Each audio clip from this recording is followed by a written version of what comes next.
அதாவது பிடிக்கிறத தாண்டி அ. இந்த மோஸ்ட் ஆஃப் த டைம் அந்த ஹார்ட் வந்து சேலத்துல வந்து நம்ம வந்து ஒரு 10 வயசு வரைக்கும் 12 வயசு வரைக்கும் யாருக்கும் வீட்டில் விவரம் பார்த்துப்பாங்க ஆமா. பண்ணுவேன். ஒரு 4-5 இயர்ஸ் தான் நம்ம ஆக்டிவ் லேர்னிங் பீரியட்ல இருந்திருக்கும். கரெக்ட். பட் இங்கே வந்து ஒரு அட்மினிஸ்ட்ரேட்டிவ் பாயிண்ட் ஆஃப் வியூல இருந்து இம்ப்ளிமெண்டேஷன்ஸ் என்டையர் டே ஒன்ல இருந்து அனதர் 14-15 இயர்ஸ் வந்து ம். Implementation point how the people are suffering. ம். ஸோ இதை பார்த்துட்டு இருந்தனால மோர் டுவர்ட்ஸ் பாண்டிச்சேரி தான் நம்ம லைஃப் வந்து ஓகே. என்னோட எல்லா பேசிஸ் ஐ செட்டில்ட் இன் பாண்டிச்சேரி ஆல்மோஸ்ட். Okay, okay. உங்கள பத்தி சொன்னீங்க. புதுச்சேரியில நீங்க இருக்கிறத பத்தி சொன்னீங்க. இந்த நேரத்துல உங்க அப்பா, அம்மாவ பத்தி தெரிஞ்சுக்கலாம் சார். அப்பா வந்து அவர் கோபால் படையாச்சி. ஓகே. விவசாயி, பேசிக்கா ஒரு விவசாய குடும்பத்துல இருந்து வந்தவங்க தான். தாத்தாவும் விவசாயம் தான். ம். கூட வெத்தலை வியாபாரம் பண்ணுவாங்க. ம். அம்மா வந்து செல்வமதி. ம். அவங்களும் வந்து ஹவுஸ் ஒய்ஃப் தான். எங்கள படிக்க வைக்கிறதுக்கு பார்த்துக்கிட்டது அவங்க தான். அப்பா, அம்மா தான். ம். அப்பா 2021ல தவறிட்டாரு. இப்ப நிலங்கள் எல்லாமே அம்மா தான் பார்த்துக்கிறாங்க. ஓகே. நார்மல் ஒரு அக்ரிகல்ச்சர் ஃபேமிலி. சேலத்துல தான் இருக்காங்களா அம்மாவும்? ஆத்தூர்ல இருக்காங்க. ஆத்தூர்ல. சேலம் ஆத்தூர். ஓகே. இயற்கை மேல ரொம்ப ஆர்வமா சார் உங்களுக்கு? ஏன் ஐஎஃப்எஸ் சூஸ் பண்ணீங்க? இப்ப எங்க கிராமம் பார்த்தீங்கன்னா, வசிஷ்ட நதி கரையில அமைஞ்சிருக்கும். சரி, ஓகே. சின்ன வயசுலேருந்தே அந்த நதியில விளையாடுறது வந்து மீன் பிடிக்கிறது, அங்க வந்து ஒரு லைஃபே வந்து ஓரியன்டட் டுவர்ட்ஸ் நேச்சர் தான். ஆ.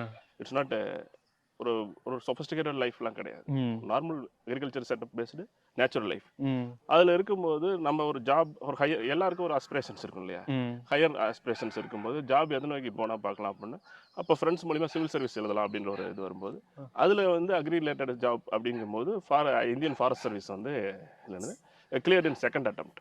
Okay. So I joined it. அதுக்கப்புறம் ஃபர்தராக நான் சிவில் சர்வீஸ் கொடுக்கல.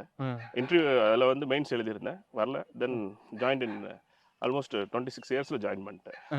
Okay sir. அப்போ கேள்விப்பட்டேன் சார். சென்னையிலேருந்து பாண்டி வரைக்கும் கூட குறிப்பிட்ட அளவுக்கு மரங்கள்லாம் நட்ட மாரிலாம் கேள்விப்பட்டிருந்தேன். அத பத்தியும் சொல்லுங்களேன். ஸோ இந்த கான்செப்ட் எப்படி நாங்கள் பிளான் பண்ணோம்னா, சர்வீஸ் ஃப்ரெண்ட்ஸ் 2010ல சர்வீஸ் ஜாயின் பண்ண உடனே, அ. இப்போ என்னதான் கவர்மெண்ட் செட்டப்ல இருந்தாலும் அது வந்து ஒரு அட்மினிஸ்ட்ரேட்டிவ் ஜாப் தான் எங்களுக்கு. ம். இந்த மோர் டுவர்ட்ஸ் நேச்சர்ல வந்து it's structured way of things. இப்போ வெளியில காட்டுற மாதிரிலாம் வந்து சிவில் சர்வீஸ் டீல் பண்ண முடியாது. இட் ம். Is everything is structured. Correct. So நம்ம பேஷன் டுவர்ட்ஸ் நேச்சர் இருக்கிறதுனால, ம். இப்போ இந்த ட்ரீ பிளான்டிங், ம். வைல்ட் லைஃப் கன்சர்வேஷன்ஸ் இதெல்லாம் வந்து நம்ம அவுட் ஆஃப் நிறைய என்ஜிஓஸ் செஞ்சுட்டு இருந்தாங்க. நாங்கள் ம். சர்வீஸ்ல இருந்தனால என்ஜிஓவில் பார்ட்டிசிபேட் பண்ணாலும் it's a group of people, green வாரியர்ஸ்னு சொல்லிட்டு ஒரு நான் ரிஜிஸ்டர்ட் பாடி. ஓகே. பட் அதுல இருந்தே நாங்கள் வந்து ட்ரீ பிளான்டிங் யார் யாரெல்லாம் ரிக்வஸ்ட் பண்றாங்க, கம்பெனிஸ் ரிக்வஸ்ட் பண்றவங்க, அ. சோசியல் ஆர்கனைசேஷன் ரிக்வஸ்ட் பண்றவங்க கூட வந்து நாங்கள் வந்து பயணிச்சோம். அ. அப்படிதான் நாங்கள் வந்து செம்பரம்பாக்கம் லேக் கிளீனிங் வந்து பண்ணி கொடுத்தோம். ஓ! 2016 ஓ! டிசம்பர். இந்த 2017ல வந்து வசிஷ்ட நதி கிளீன் பண்ணோம். என்டையர் ஸ்ட்ரக்சர்ஸ் கிளீன் பண்ணி கொடுத்துருக்கோம். ஓ! சென்னை ஆயில் ஸ்பில்ல வந்து கிரீன் வாரியர்ஸ் தான் ஒரே ஒரு ஆர்கனைசேஷன்ஸ் பார்ட்டிசிபேட் பண்ணியிருக்கு. நானே இன் பர்சன் பார்ட்டிசிபேட் பண்ணியிருக்கேன். அ.